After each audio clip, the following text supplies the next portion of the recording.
Dengue বিজয় অভিযান সহ শহরকে কিভাবে পরিষ্কার পরিচ্ছন্ন রাখা যায়, বর্ষার আগেই শহরের নিকাশি নালাগুলি সংস্কার সহ একাধিক বিষয় নিয়ে ইংরেজবাজার পৌরসভার উদ্যোগে কর্মশালা। বুধবার সকালে মালদা টাউন হলে এই মর্মে এক কর্মশালা অনুষ্ঠিত হয়।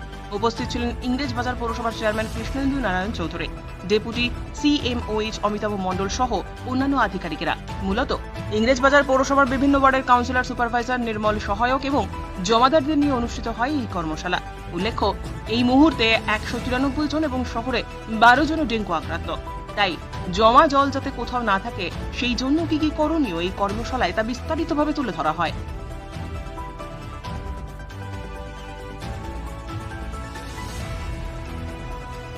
আজকে কি নিয়ে আমাদের অ্যাওয়ারনেস হচ্ছে? আমাদের মিউনিসিপ্যাল অ্যাফেয়ার্স এবং আমাদের মন্ত্রী ইরাদ হাকিম এবং আমাদের মুখ্যমন্ত্রী বারবার বলেছেন যাতে এই বর্ষার সময় ওয়াটার লগিং না হয়, ডেঙ্গুর প্রভাব না বাড়ে, জল না জমে যায়, এর জন্য প্রপার স্টেপ নেওয়ার জন্য স্পেশাল ক্যাম্পেইন করার জন্য।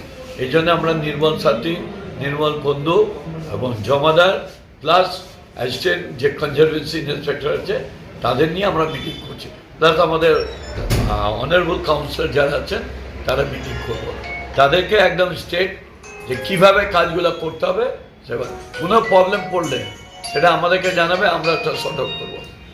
কি ধরনের ড্রাইভ দেওয়া হবে? ক্লিনিং, ব্লকেজ, ডিসিলটেশন করা, এগুলো সম্পূর্ণ। যদি অনেক জায়গায় দেখা যায় যে জল জমে যায়, আগেরবার ড্রোন ফোন চালানো হয়েছিল, এবার কি ব্যবস্থা নেবেন? আগেরবার ড্রেন পরিষ্কার করার জন্য ড্রোন চালায় না না, জল জমিয়েছে অনেক ছাদে। না না না, ওইটা চালানো হয়েছিল ডেঙ্গুর জন্য। হ্যাঁ, ডেঙ্গুর জন্য। এইবার আমাদের সেইভাবে নেই, আমরা ডোর টু ডোর সার্ভিস দিচ্ছি, কাজ করছি।